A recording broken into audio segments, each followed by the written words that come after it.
나라는 3번 무너지리라. 그러나 무너질 때마다 더 크게 다시 일어나리라. 거룩한 빛이 이 땅에서 솟아오르리라. 400년 전 사명대사는 과연 무엇을 보았던 걸까요? 지금 대한민국 그 예언은 현실이 되어가고 있습니다. 다음 영상을 놓치지 않으려면 지금 구독과 좋아요를 눌러두세요. 국가 위기와 국운 상승의 반복. 사명대사는 어느 날 제자에게 이렇게 말했습니다. 이 나라는 3번 무너지리라. 그러나 무너질 때마다 더 크게 다시 일어나리라. 이 말은 단순한 비유나 경고가 아닙니다. 그가 살아있던 조선 중기 이후 실제로 이 나라는 3번의 커다란 붕괴를 겪었습니다. 그리고 그때마다 믿기 힘들 정도의 회복과 반전을 이뤄냈습니다. 첫 번째는 임진왜란과 병자호란입니다. 나라의 기틀이 흔들렸고 국토는 초토화되었으며 백성들은 유랑하는 처지가 되었습니다. 그러나 그 속에서 의병이 일어났고 백성들은 스스로를 지켜내기 시작했습니다. 사명대사 역시 그 중심에 있었습니다. 그는 칼 대신 법문으로,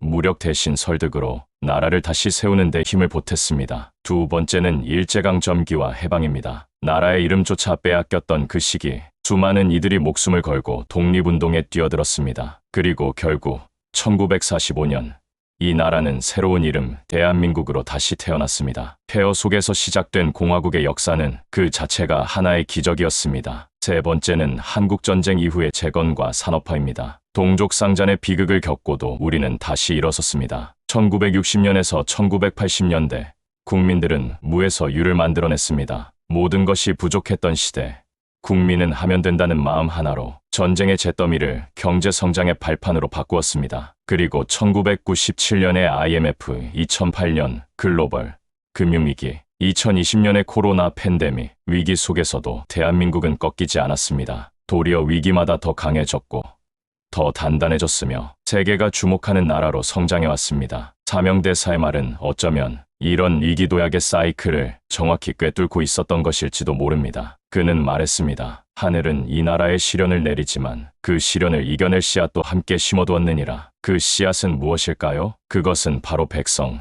지금의 말로 하면 국민입니다. 전쟁 때 나라를 지킨 것도, 경제 위기 때 금을 모아 외환을 갚은 것도, 감염병 앞에서 자발적으로 질서를 지킨 것도 모두 이 땅의 평범한 국민이었습니다. 그들은 지도자의 명령을 기다리지 않았습니다. 스스로 판단했고 스스로 행동했습니다. 그리고 그 안에서 국군은 다시 피어나기 시작했습니다. 사명대사는 또 이렇게 말했습니다. 진정한 나라는 어려울 때 국민이 서로를 붙잡는 데서 살아난다. 이 말은 지금도 유효합니다. 지금 대한민국은 또 다른 변곡점에 서 있습니다. 경제, 정치, 사회 모두가 복잡하게 얽혀있고 미래에 대한 불안은 커져만 갑니다. 역사는 말해줍니다. 우리는 위기 때 더 강해졌고 무너진 후 더 멀리 도약해왔다는 사실을요. 그것이 바로 대한민국의 운명이자 사명대사가 남긴 가장 강력한 메시지입니다. 국군은 단번에 오지 않습니다. 그것은 시련과 함께 오고 고통 속에서 태어나며 끝내 우리가 그것을 붙잡을 때 비로소 꽃을 피웁니다. 그리고 지금 그 국군은 다시 우리 앞에 와 있는지도 모릅니다. 현대 정치와의 연결고리. 사명대사는 어느 날 제자에게 이렇게 말했습니다. 권력은 백성을 위해 써야 하며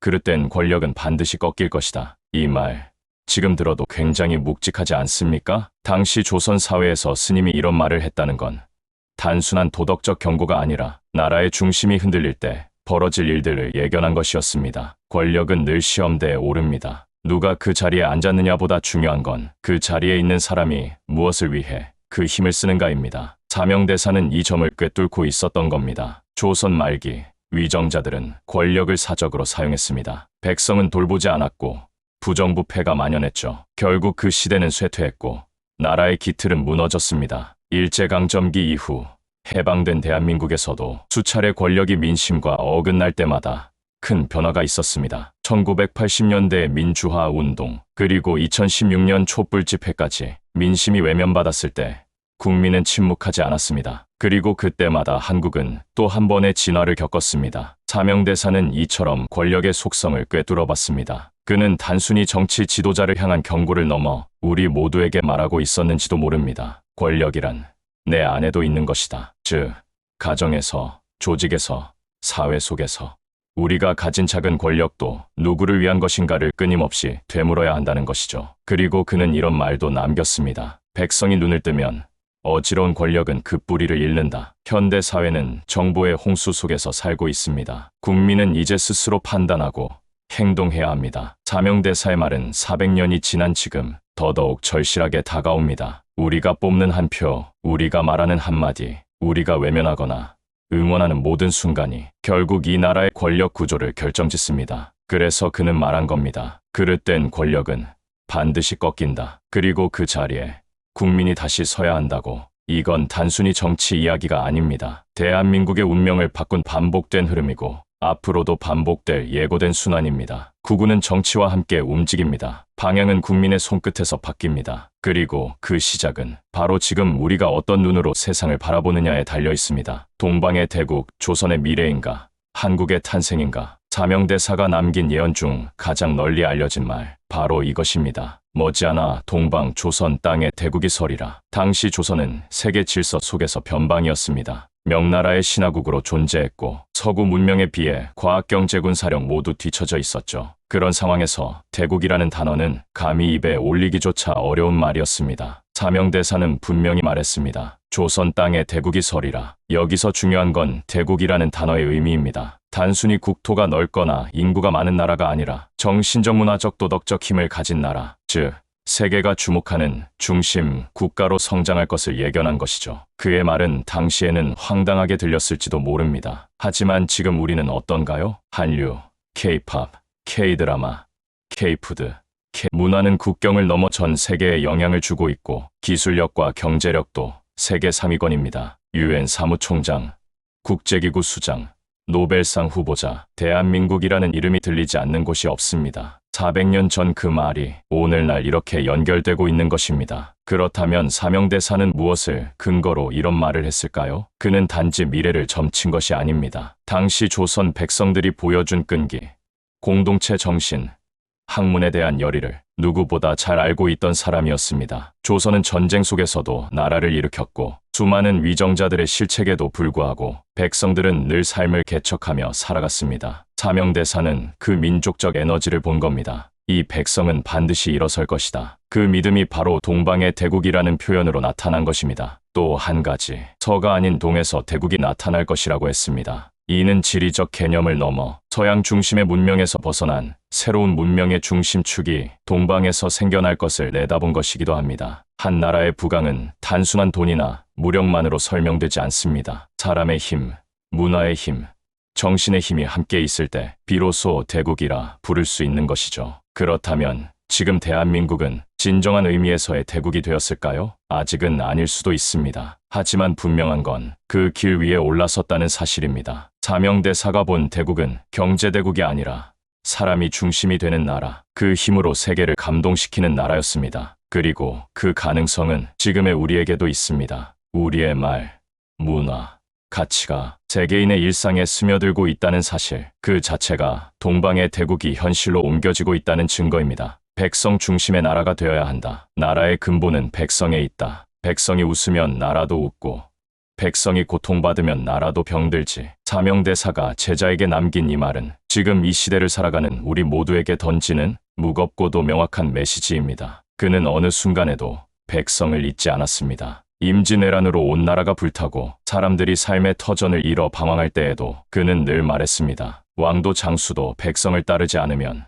그 나라는 오래가지 못한다. 당시 조선은 왕 중심의 강력한 중앙 집권 체제였습니다. 왕이 곧 하늘의 대리인이었고 백성은 통치의 대상에 불과했습니다. 하지만 사명대사는 그 틀을 거부했습니다. 그는 분명히 보았습니다. 나라를 지키는 것은 군대도 제도도 아닌 사람이라는 것을요. 임진왜란 당시 나라를 지킨 건 관군보다 의병과 민초들이었습니다. 그들은 집을 버리고 호미를 내려놓고 목숨을 걸고 싸웠습니다. 그 의지를 가장 가까이서 지켜본 인물 중 하나가 바로 사명대사였습니다. 그는 스님이었지만 전장을 누비고 백성을 다독였으며 군사를 이끌기도 했습니다. 그는 알고 있었습니다. 이 나라의 진짜 주인은 백성이다. 그가 남긴 이 정신은 수백 년이 흐른 뒤에도 강하게 살아 있습니다. 대한민국 헌법 제1조 1항. 대한민국은 민주공화국이다. 그리고 2항. 대한민국의 주권은 국민에게 있고 모든 권력은 국민으로부터 나온다. 이 헌법의 뿌리를 거슬러 올라가면 사명대사의 한마디에 닿게 됩니다. 그는 국가의 주인이라는 개념을 이미 조선시대에 말하고 있었던 겁니다. 백성이 나라의 중심이 되어야 한다는 생각은 그저 이상적인 말이 아닙니다. 그것은 국가를 유지시키는 실제적 에너지입니다. 정치가 흔들릴 때, 경제가 어려울 때, 사회가 분열될 때에도 그 위기를 견뎌내는 건 결국 사람입니다. 그리고 그 사람,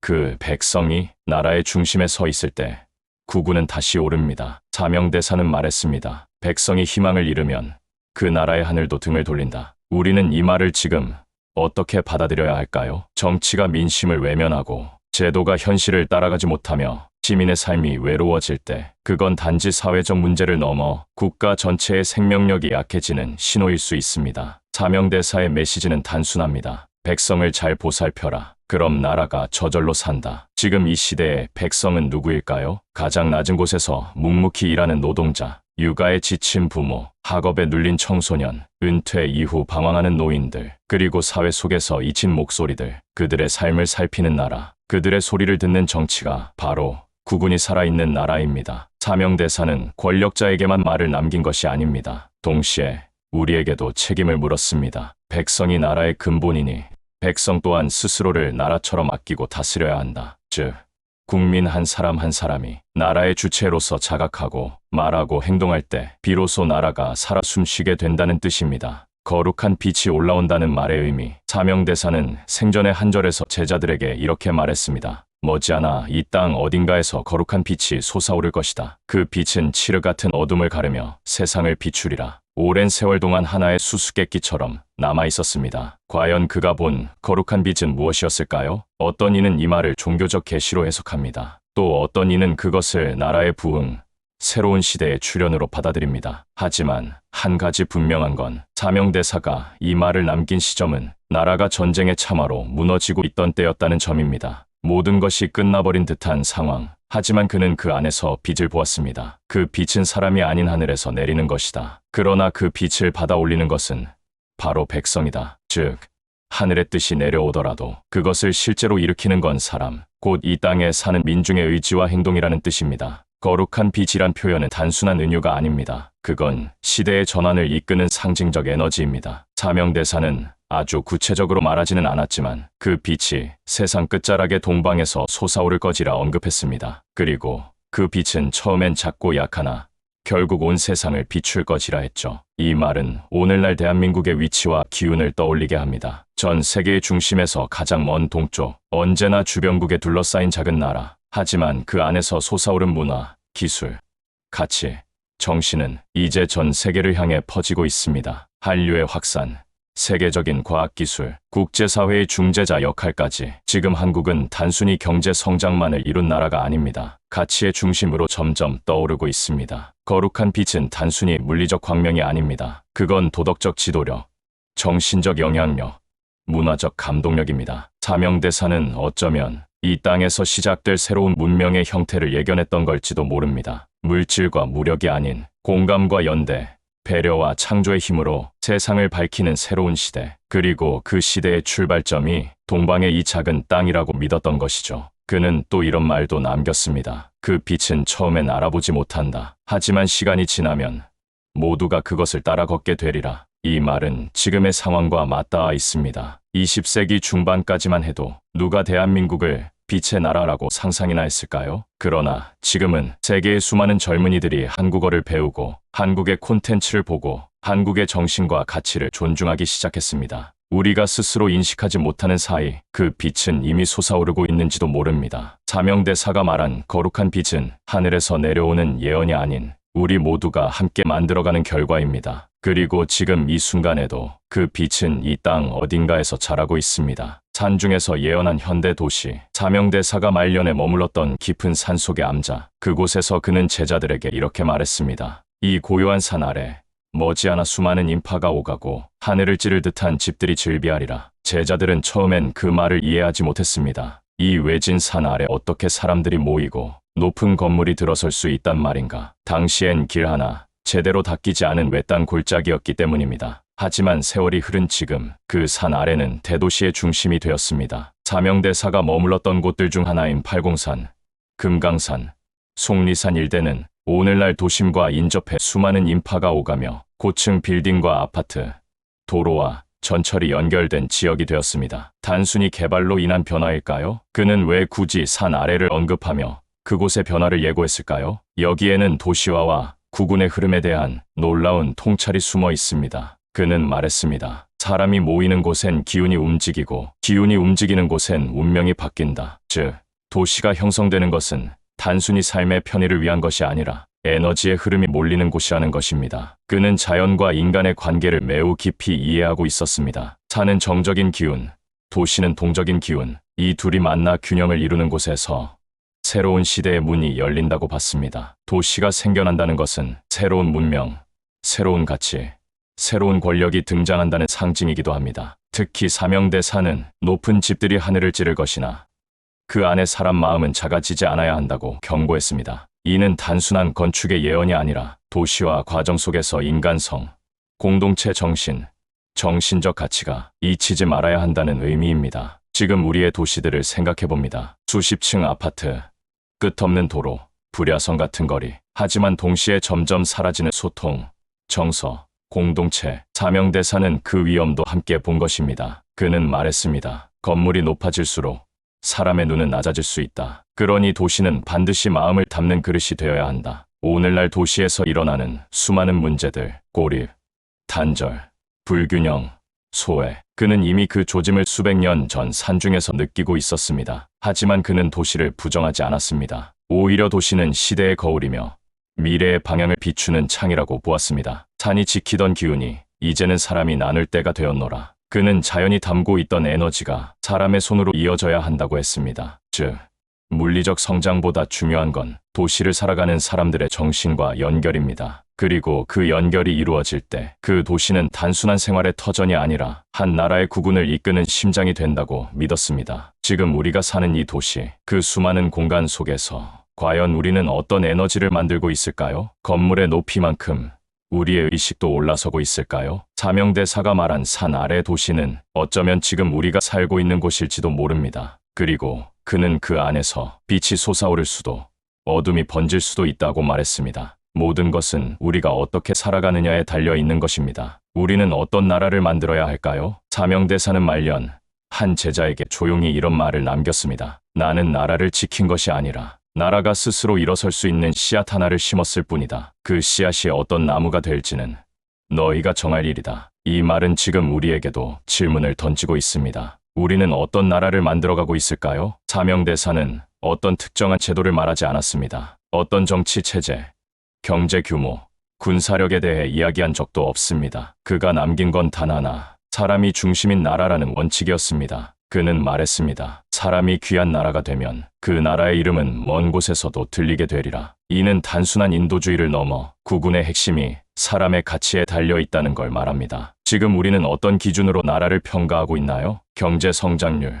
수출 실적, 부동산 가격, 주식 시장. 이런 숫자들은 중요하지만 그보다 앞서야 할 것이 있습니다. 바로 국민의 삶의 질, 그리고 존엄과 자존의 감각입니다. 사명대사는 이렇게 말했습니다. 사람이 기죽은 나라에 복이 깃들 수 없느니라. 그는 고된 시기를 견디는 백성들을 볼 때마다 그들의 굳은 손보다 꺼져가는 눈빛을 더 안타까워했습니다. 그 눈빛이 다시 빛날 수 있는 나라, 그게 바로 사명대사가 말한 다시 깨어난 나라입니다. 나라란 흙 위에 세우는 것이 아니라 사람 위에 세우는 것이다. 그 말 속에는 아주 단순한 진리가 담겨 있습니다. 국가는 제도가 아니라 사람들의 마음으로 움직인다는 것. 그렇다면 우리는 어떤 마음으로 이 나라를 만들어가야 할까요? 지금 한국은 세계의 주목을 받는 나라입니다. 기술력, 문화력, 경제력, 시민의식, 어느 하나 빠지지 않습니다. 겉으론 단단해 보이지만 속은 지쳐가고 있는지도 모릅니다. 사명대사는 이런 상황을 이미 예견한 듯 말했습니다. 껍데기는 화려하나